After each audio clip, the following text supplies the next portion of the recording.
konting tips tayo mga idol. Yan yung graphics na ultra high, medyo hindi okay sa mata, medyo kalat-kalat yung shadow niya. Yan guys, punta tayo sa video settings, tapos sundan nyo lang itong aking video settings.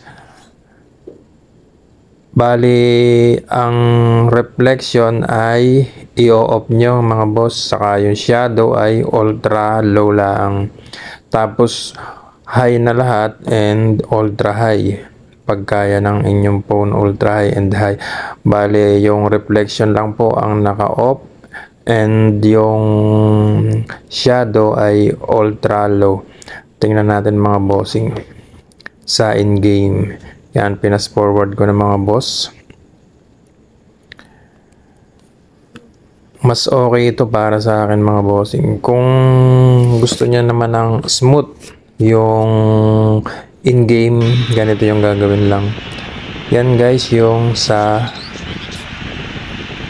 default na chord. Yan yung graphics niya. So gawin natin ng MOD menu. Lagyan natin ng MOD. Punta tayo dun sa HD chord. Gawin natin HD. Tapos hanapin natin yung Team Lakers.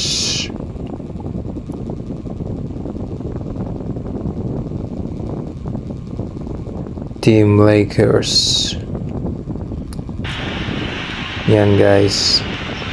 Naka HD graphic and dark ground. Yan ang mas okay kaysa dun sa ultra high lahat.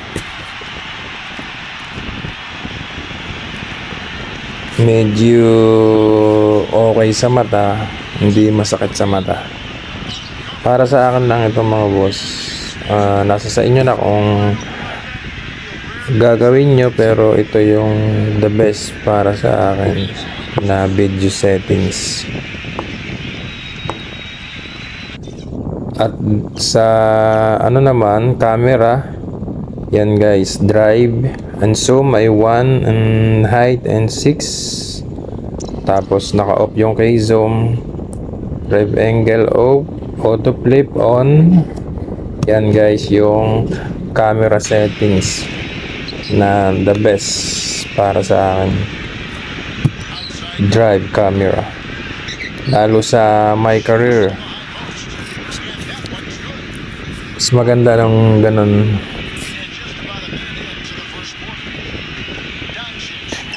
Inuulit ko nga pala mga boss, ito ay para lang sa customized court. Pero kung naka default court naman na hindi customized, ay mas okay din yung lahat ay i-ultra high nyo at high graphics. Ito po ay para lang sa customized court, yung ganitong video settings. So yun lang mga boss, at salamat.